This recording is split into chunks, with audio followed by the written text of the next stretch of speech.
Thank you so much, dear Mr. President, ladies and gentlemen, dear friends. Thanks for having us here in Zagreb, and thank you for putting the crucial topics of sustainability and climate action on the agenda. We are gathering here at a time when citizens demand responsible and ambitious policies to tackle climate change.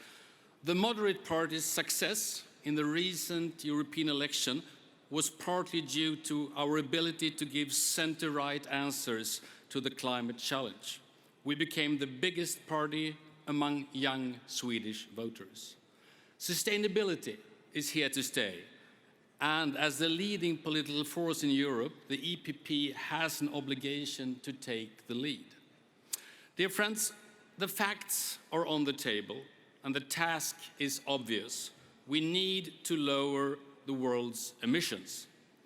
This work has to be done together with the citizens, companies and customers in Europe. Successful policies for a better environment require broad acceptance, and we need to prove that cutting emissions is compatible with growth and with creating jobs. A key word in this transformation is electrification. Good incentives and necessary infrastructure are key factors. Policies that facilitate for people to use electric cars and for companies to use electric trucks and buses and invest in infrastructure to make this possible. That's for transportation. We need also to incentivize industries to invest in new technologies that lowers or eliminates their production emissions. But in order for electrification to make a difference, the electricity itself has to be green.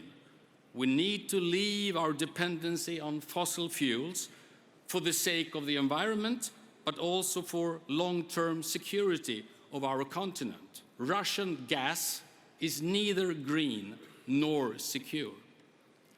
The top priority must be to accelerate the transition from oil and coal to clean and green. In Sweden, that means we need an energy mix that combines renewables with more stable energy sources such as nuclear and hydroelectric power. Friends, we all need to take responsibility in our home countries as well as a union, but also beyond, because emissions don't really care about borders. 2 weeks ago, I visited Hong Kong and Singapore, mainly to follow the current developments in an increasingly powerful part of the world. What we now see worries all of us. That's why working together on China policies is so essential for all European countries, as is closer US-EU cooperation on China-related matters. Today, China alone emits more carbon dioxide than Europe and the United States does together. On the other hand, China invests twice as much in green technology as does the European Union. Climate policy has to play a fundamental role in our strategic outlook on China. The European Union should be the driving force for wider global climate ambitions, not least connecting to our free trade agreements. One European advantage is our ability to set high global standards.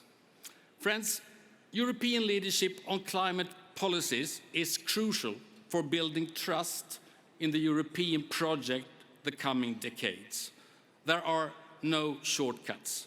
European and global cooperation is key to deal with one of the greatest challenges of our time.